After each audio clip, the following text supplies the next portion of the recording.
Okay, everybody, I love this matchup here. Miami and Tennessee, the Vols dropped a lot of close games. Oklahoma made the college football playoff. Tennessee dominated the game until late. They lost in overtime.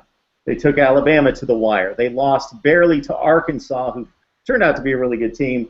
And they lost the division championship, in a sense, in an opening loss in the conference to Florida, a game they had well in hand, and they blew like a 4th and 16 play against Florida and lost that. So a lot of excruciating losses for Tennessee. Miami, on the other hand, looked like they were unraveling at 58-0 to Clemson. They had a difficult stretch drive on the schedule.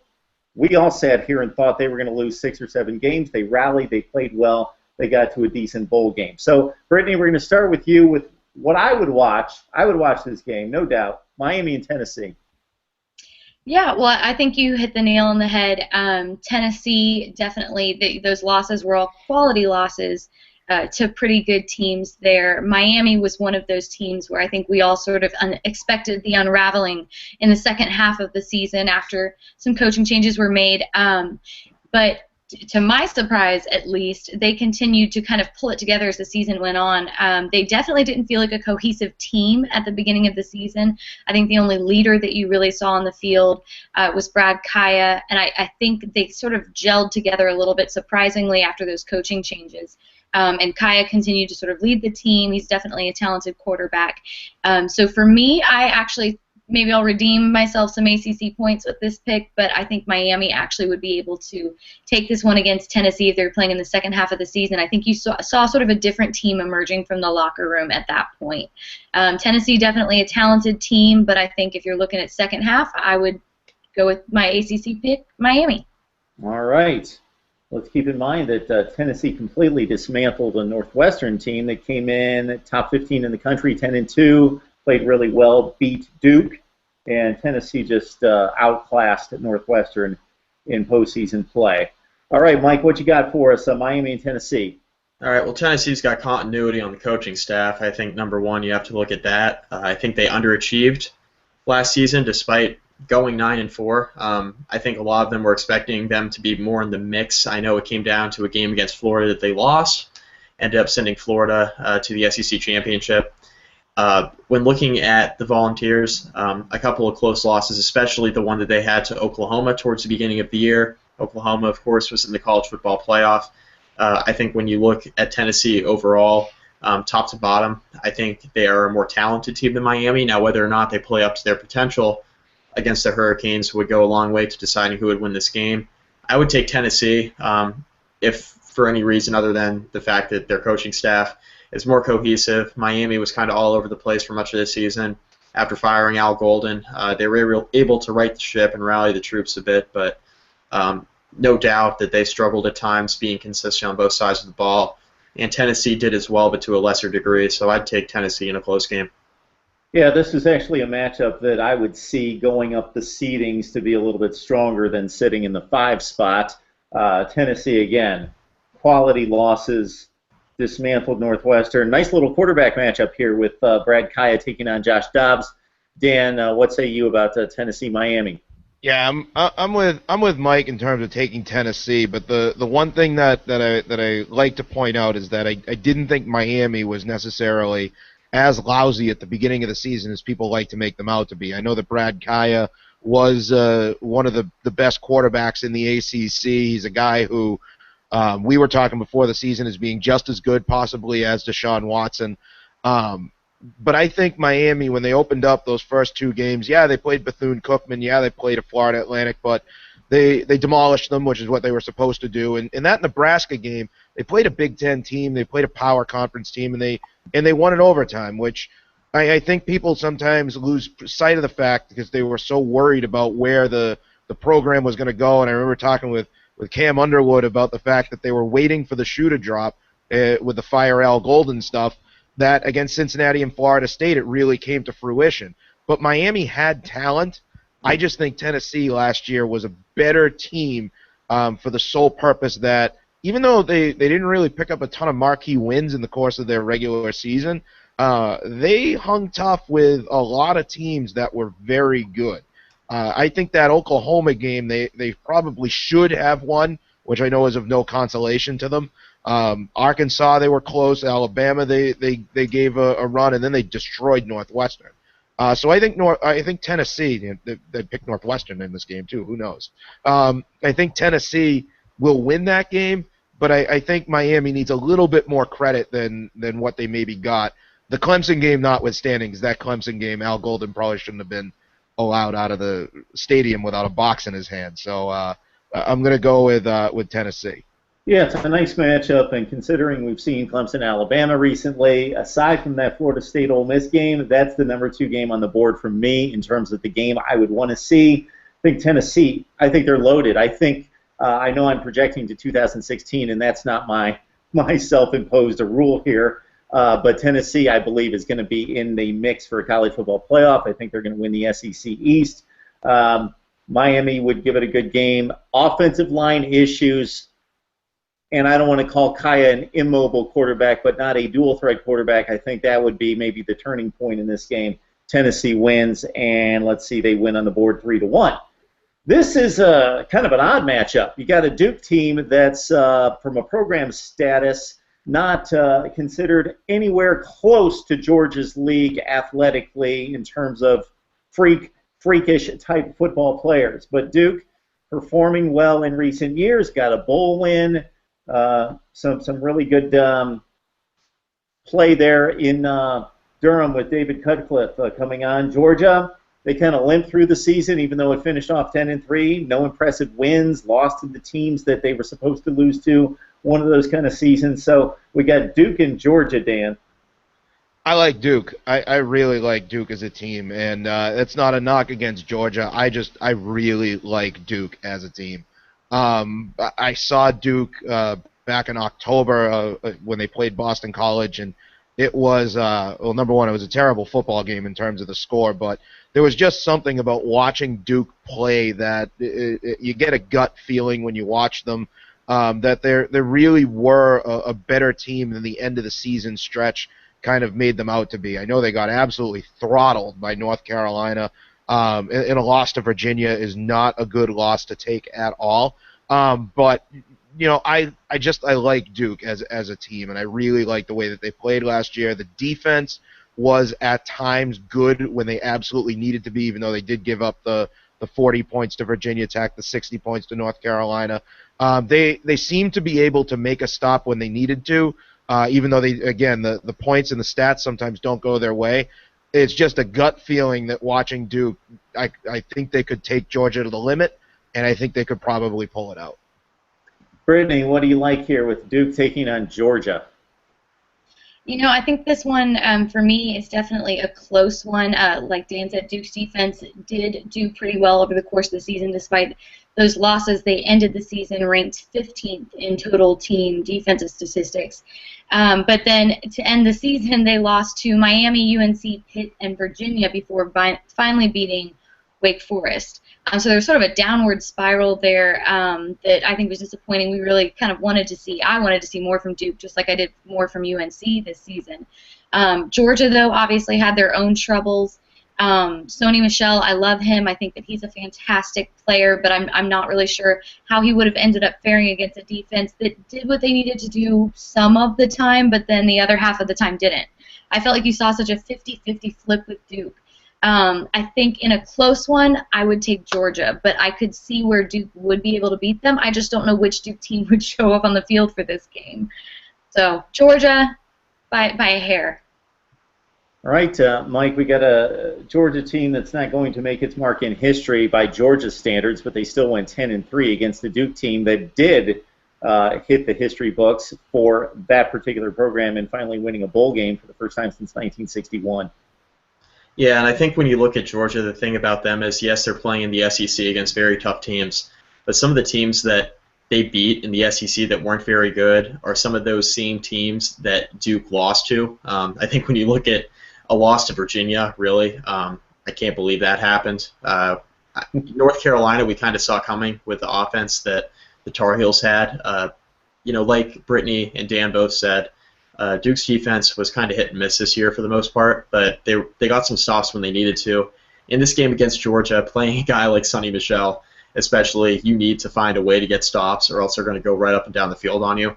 The thing about Georgia this year is they had some inconsistent quarterback play. I think in a close game you have to have consistent play out of the quarterback position to win games. Grayson Lambert, heck of a game manager, just like he was at UVA. He went to Georgia, did the exact same thing. He was definitely not going to win them any games, but he didn't lose them a lot of games either. I think if you're Grayson Lambert, you can't turn the football over, but I think in a game between Grayson Lambert and a healthy Thomas Sirk, which is what he would have been in the 2015 roster, I think you have to take the nod to Duke because they have a more consistent quarterback in Thomas Sirk. But I'm with Brittany in saying that it would be an extremely close game. I think Dan would concede that it would be a close game as well. A game that might be a little bit on the ugly side as far as offenses are concerned because neither team has an outstanding quarterback, that's for sure. So it would just depend on what defense would show up. But I think in the end, in a close game, you have to take Duke with a better quarterback in Thomas Sirk. So I don't believe much in the transitive property, but I pulled this one out in the last few seconds during Mike's dissertation there, is that they played similar matchups in bowl games. So Georgia played a Penn State team that throttled, beat by 3 touchdowns, an Indiana team that went 2-6 in the Big Ten. That same Indiana team played Duke in postseason play, and that game was a flip of a coin. Basically, the Indiana kicker might have kicked a field goal, but it was ruled outside the crossbar. That was basically a tie game. They went to overtime. So by that comparison, and I just think Georgia has better athletes. The last 2 bowl games prior to the Indiana game, Duke goes up against the Texas A&M team. They go up against Arizona State team that recruit well, that are very athletic, and they have trouble handling them. I think David Cutcliffe is preparing this program for matchups like that in the future. But yes, Georgia could only score 13 points against Georgia Tech and winning 13-7. I think it's a close game and an interesting matchup, and I do definitely understand the point about the quarterback play because Duke would have it all over Georgia there. I think the Bulldogs win it. I just think they're a little too talented for Duke. All right, so we've come to the halfway point. A little food for thought here. So the 2 conferences played 10 times in 2015. The ACC won 4, the SEC won 6.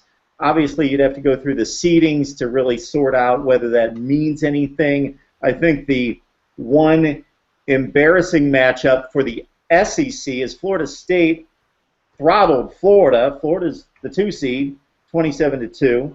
I guess on the flip side, North Carolina loses to South Carolina, so the 2 seed from the SEC loses that opener against South Carolina, and we see the Gamecocks all the way down there at number 14. All right, so our next matchup, Virginia Tech, Texas A&M. Again, while I keep saying this, I'm a college football fan. I would watch any of these teams play. Yeah, about 10 up. All right, Dan, we got the Hokies taking on the Aggies. Hey, remember what I said about Duke, of how there was something about them that I like? That's the polar opposite with Virginia Tech. There is something about them that I just they have the capacity to go out and lose pretty much any game. And I think part of the reason that I really don't like Virginia Tech in any matchup is because of a lack of a running game. They were a bad running team. They were actually a bad offense in general. They're only 71st in passing. 95th in total rushing, although consider that's a guy who's saying that, whose home team was the worst offense possibly in college football, history. So Virginia Tech, I don't like them to win this game. I think Texas A&M has the it factor in this game where they had a couple of marquee wins on their schedule. They had a team that could move the ball and score some points. And Virginia Tech, even though I don't hate the defense there, I don't think they were a very good team this year, and I think they benefited from the fact that they drew a really bad Georgia Tech team, a really bad Boston College team, an NC State team that couldn't beat a power conference team on their way to a bowl game, and Virginia, and then they went and played Tulsa in the Independence Bowl. So I'm not taking Virginia Tech in this game, more so than I'm taking Texas A&M because I'm not taking Virginia Tech. So, Mike, we've got a bit of a comparison here because Texas A&M did play an ACC team in the Music City Bowl in Louisville, a kind of a comparable team to Virginia Tech to an extent. And I guess we can look at this two different ways because the Aggies were a different team in that bowl game than they were most of the season because they were playing with their third-string quarterback after 2 5-stars, Kyler Murray and Kyle Allen, their starting quarterback, left campus, said goodbye to the program. So I guess if we go Texas A&M full strength, it's a much different situation. But get the Hokies taking on the Aggies. Yeah, I don't care who Texas A&M's quarterback is. They beat Virginia Tech. I'm kind of with Dan. I'm a Virginia Tech alum, so this is pretty tough for me to swallow here. So the thing about the Hokies is their offense just wasn't very good. Their defense was not up to Bud Foster's standards that had been in prior years. They lose Kendall Fuller at the beginning of the year to a wrist injury, but that's not the reason why the defense was bad. They had a lot of struggles with their defensive ends. Daddy Nicholas, Kenny Canham, neither of them were very good all season long. They had a lot of trouble generating a pass rush. That was a big reason why they ended up struggling a lot in the secondary. Texas A&M, they got a dynamic offense no matter who's playing quarterback. I know Allen and Murray ended up transferring. They were a different team in the bowl game. Yes, I get that, but Virginia Tech gave up 51 points to Tulsa in the bowl game. So when you look at it through that lens, it's a situation where Tech's defense will really give up points to whoever if they feel like it. We don't know what team's going to show up. I'm not sure they even know what team's going to show up. They just kind of roll out the helmets on Saturday and then see where it all shakes out. And that's the feeling you got for most of the season, no matter who the Hokies played. So this is a game where you have to take Texas A&M. I think most college football fans and analysts, as we are, would consider Texas A&M playing in the toughest division in college football in the SEC West. Yeah. So, Brittany, we've got a situation where we've got Texas A&M and whoever you want to put at quarterback, because if it's September, it's different than December. But we reset, so we suddenly have Frank Beamer coming out of retirement for this game to lead the Hokies against Texas A&M. Yeah, and I think we keep talking and saying that these are games we'd love to see. I wouldn't want to see this game at the end of the season because I didn't want to see Beamer get crushed by anyone at the end of the season, and I kind of think that they would get very easily beat by Texas A&M, no matter who is at quarterback. I suppose if we're rewinding, maybe we could change the fates and some Kyler or Kyle Allen would be in at quarterback, but even with their third stringer, I think they would have been fine. They had such great receivers this year who managed to be dependable and find the ball whenever it was in the air, guys like Josh Reynolds and Christian Kirk and Sealy Jones. So to me, I think they would have absolutely made this happen. They were a little messy this year. They did have a couple of losses that I didn't love. They lost to LSU and Auburn. They were both unranked, but like we said earlier, LSU was kind of a different team there at the end of the season, post-drama anyways. So to me, this one would have easily been Texas A&M, and I'm glad it didn't happen. Yeah, they were really messy on offense against Louisville. The Cardinals had that game in hand, but Texas A&M made a rally. They started to click. They got the ball inside the 5-yard line and almost won the game. All right. NC State, Mississippi State. That one sounds familiar, Mike. What do you think there? Oh, man. It's not like we haven't seen this show before. We got a dose of this one. Yeah. Dak Prescott, Mississippi State, going away. They play in the SEC. NC State's all over the place on offense. Jacoby Brissett's good. The rest of their offense isn't very good. So Mississippi State.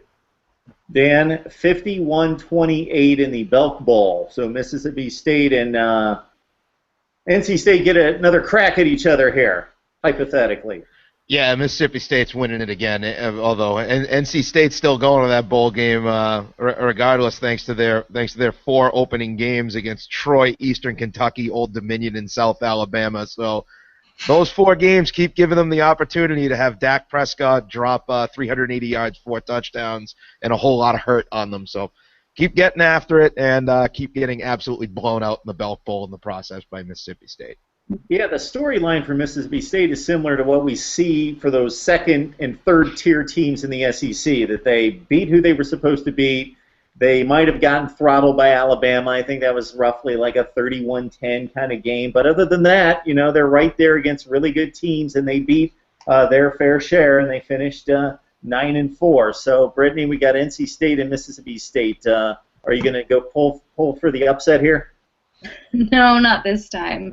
No. No, I think when you're looking at Mississippi State, there's two things you would look at. One, Dak Prescott is unbelievable, and two, Mississippi State only lost one game by more than 13 points, and that was to Alabama. So, and Dan's down here telling us Alabama could play in the NFL. So I guess we shouldn't be surprised by that. But other than that, all of their losses were by less than 2 touchdowns. So even the losses they had were close, fairly close games. You're talking a field goal and a touchdown, and it could be a very different story. So I'm right there with the guys, Mississippi State, on this one. Hey, Dan, you pointed out some ugly matchups. You got to change the word from ugly to something much worse now that we start to drift into these non-bowl teams, because it's... And we still got one left at the bottom that I can't wait to get to. Well, you're going to have to get to Virginia and Auburn, an Auburn team that did struggle to get to a bowl game. They went 6-6, and they beat Memphis in the whatever it was, Birmingham Bowl, taking on a non-postseason team in Virginia. And that Virginia team, the only thing that Virginia had going for them was the fact that out of a 4-8 record, they opened up with their first 4 games against some really good teams. And the UCLA and Notre Dame games, there was just no way they were going to win it. And we will forever, though, thanks to that Notre Dame game, have the everlasting image of a fan hanging over the brick wall as Notre Dame beats them 34-27. I'm still taking Auburn only because Virginia, this is getting ugly. They only beat 3 teams that weren't FBS teams, and those 3 were Syracuse, Georgia Tech, and it's escaping me right now, Duke. So we're not talking about lighting the world on fire. It's Auburn. Yes, Dan points out, Mike, Virginia, I thought they played the toughest non-conference schedule in the country, UCLA, Notre Dame, Boise State, and they didn't fare too well, although they took the Notre Dame game was a great game that they should have won. But now they got to tackle Auburn, theoretically neutral site. What do you see with the Cavaliers and the Auburn Tigers? Yeah, to their credit, they played Notre Dame tough, but they were only in that Boise State game until right before kickoff, and then that game got out of hand in a hurry. Auburn's offense is dynamic. I mean, they had a down year by their standards, but they do a bunch of different stuff that really trips teams up. They run that no huddle. Virginia Tech, well, they can't stop anybody either. But Virginia's defense, they really struggled against teams that huddled up. Good luck against a team that doesn't huddle at all and will go right up and down the field on you in about 25 seconds. I like Auburn. I kind of like an Auburn to Georgia. The recruiting classes are studs, great athletes, but they were a mess on offense, couldn't figure it out. Jeremy Johnson was a preseason Heisman candidate. He basically was benched after the Louisville game. He was atrocious. They went in another direction. They never really figured it out, but it's like a 16-9 game against Alabama with like 5 minutes left, so that they can play. They can dig it in the trenches, and they've got the horses to play with just anybody in the country. Here we got Virginia and Auburn, Brittany. Yeah, I'm with the guys on this one, too. I would definitely take Auburn. I think Auburn would have been so excited to have been able to play Virginia after some of the teams that they played last year. And, God bless the Cavaliers. I agreed with you at the beginning of the season. I thought they had one of the toughest schedules in the country, if not the toughest. They definitely opened with some really tough teams, but they could not get it together, especially defensively, the whole season. So I don't think they really would have much of a chance against an Auburn team that played against much tougher teams throughout the season. So, Brittany, why don't we stay with you? Syracuse, to their credit, gave LSU a whole lot of trouble at home in the Carrier Dome, and that was probably the highlight of the season. Vanderbilt, not down here, actually up 4 rungs in the SEC after they were really atrocious the season prior. So this is where it really gets ugly. Syracuse and Vanderbilt. Yeah, this one I kind of struggled with a little bit. I looked at the numbers. Neither teams are the strongest in their conference, but I did look, like you said, at the Syracuse-LSU game, and it gave me a little bit of hope for the ACC. We've been picking a lot of SEC teams here tonight. So I'm going with Syracuse on this one. I think they would get inspired and pull it out against a low-tier SEC team just so that they could beat an SEC team. Dan, Vanderbilt pulled out some games, so they went winless the year before in the SEC, and they kind of crashed and burned after James Franklin left and won 18 games the 2 prior seasons. So they rallied a little bit and played some respectable football at times, taking on a Syracuse team that, again, the LSU game might have been the highlight. Well, the only other highlight for the Syracuse season was carrying Scott Schaefer off the Carrier Dome turf after a 20-17 buzzer beater, amazing football game that nobody watched after Thanksgiving against Boston College. The ratings for that game were approximately 2 people. I suckered my dad into watching that game, and that was fun. That was a lot of fun. Really enjoyed that one.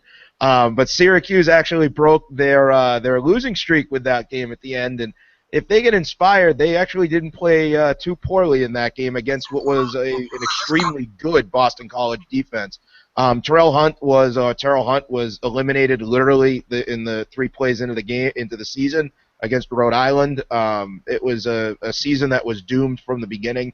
I give them a little bit of an edge over Vanderbilt, strictly because Vanderbilt took on some teams.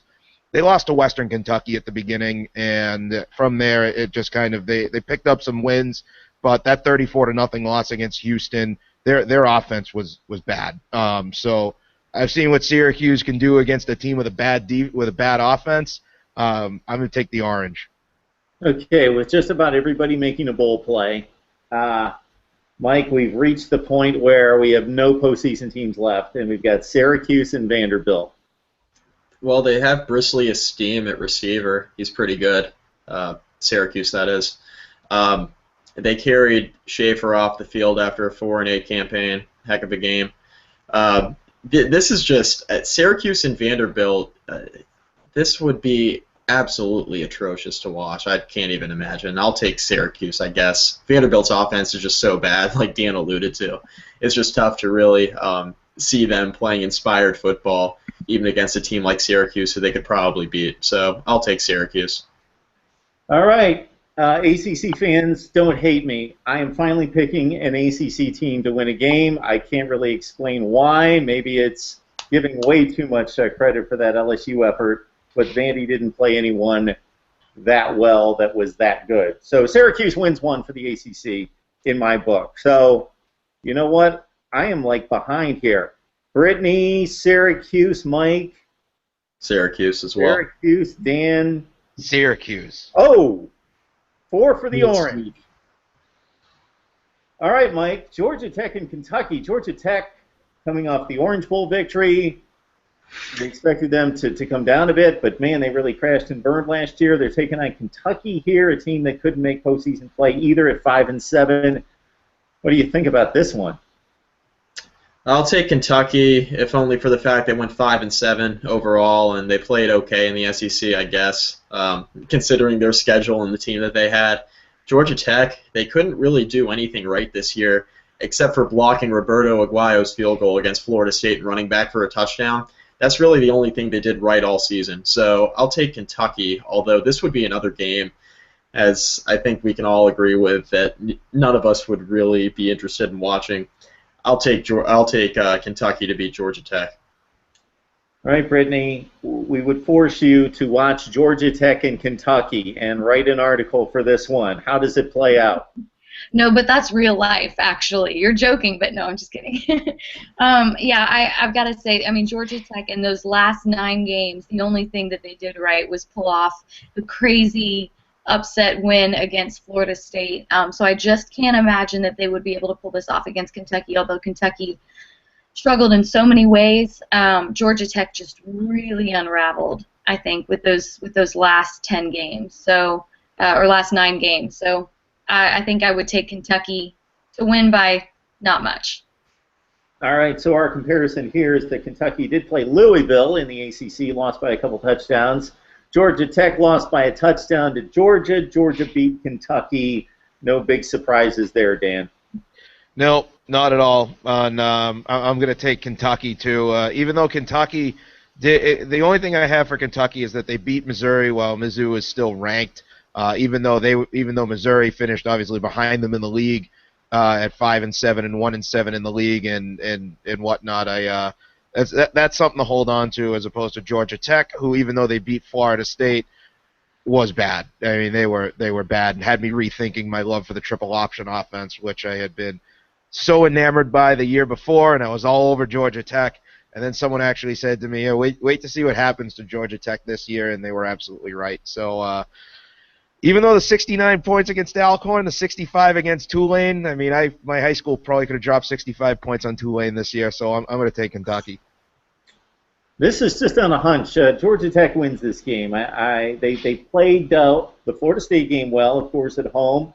So that's a win against a quality team. They also took North Carolina to the wire, played Duke fairly well, down a touchdown, gave up a garbage TD. So they didn't generally get blown out. So I'm going to take Georgia Tech in it's probably a pick'em game. I'm certainly not driving the armored truck to Vegas to bet on that one. Wake and Mizzou. Now Mizzou, they won the SEC East 2 consecutive years. They fell horribly last season, Brittany, and so we've got Wake Forest taking on Missouri. Yeah, that's an interesting one for sure. Wake Forest had 3 wins last year, I believe. Army, BC, and somebody else who's escaping my memory right at the moment. Mizzou, though, obviously fell short of what they've done the last couple of years, but they were able to beat South Carolina and BYU, which is something a little bit more than I feel like Wake Forest was able to do with those 3 wins. So Missouri. Hey, Mike, what do you think about Mizzou coming out of the SEC East? And as you guys can notice, the setups become more and more generic as these teams become more and more horrible. Wake Forest and Mizzou. Yeah, and as you finished that thought, Wake Forest gave up another penalty, and also they were scored on again. Their defense is bad. They turned the ball over a ton. They're an undisciplined team, and Missouri's bad as well, but they're not as bad as Wake Forest. They do have some talent behind them, and they had a rough season just from a standpoint of Gary Pinkel with his diagnosis and then a bunch of stuff going on off the field. So Missouri beats Wake Forest. Probably not that close of a game, actually, because Wake really can't do anything right. Dan, please enlighten us, because I think the panel's forgetting that Wake shut out that high-powered BC offense.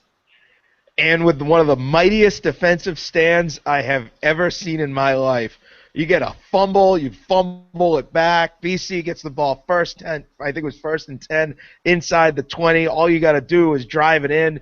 And, Wake Forest defense made such a stand, especially when the fact that they stopped Boston College to the point where BC couldn't even spike the ball with like 3 seconds left. They got up to the line, were under center. Quarterback looks across that line, immediately soils himself at the frightening sound of the Wake Forest defense, and Wake Forest pulls out a mighty 3-0 win that sets the game of football back to 1941. Yeah, they're not winning this game. It's Missouri. Mizzou with a win against Wake. All right, Dan, we're going to finish off with you, but hey, you got it right there, and since you're all jacked up about this Wake Forest BC 3-0 game, which, by the way, everyone needs to check out the video that Mike and I shot with the top 10 games in the ACC for 2015. And guess who picked Wake and BC as the number 10 game in the ACC this season? It's a must-watch. You don't see 3-0 games. You don't see those games anymore. To watch a coach get that excited about a 3-0 win at the end from that. Oh, that was fantastic. I was at a wedding that night.